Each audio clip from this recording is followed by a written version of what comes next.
Good morning! Isang mapagpalang araw na naman sa ating lahat. Okra at sitaw ang ating bagong harvest today. Sitaw na maganda. Ilan nga ba ang ating nakuha ngayon?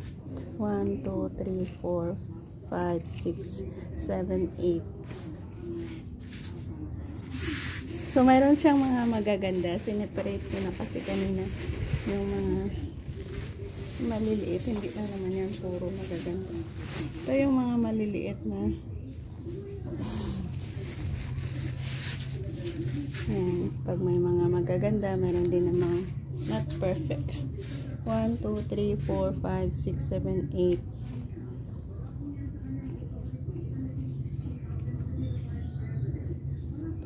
9, 10,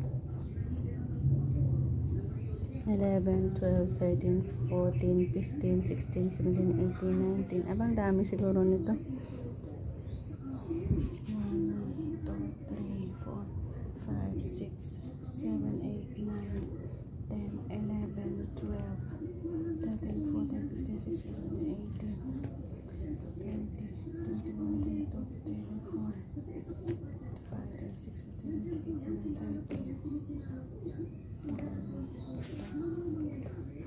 6,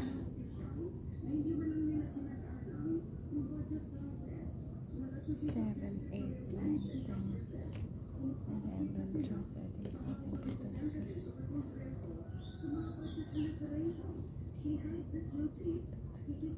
Ala, more than 100 din pala ang ating nakuha ngayon. So, yan ang kabuuan natin okra na nakuha. Dito tayo sa ating sitaw. So, yan. Kung may mga magagandang sitaw, may mga overripe sitaw din tayo. 2 days kasi na hindi tayo nakapag-harvest. So, yung mga overripe natin.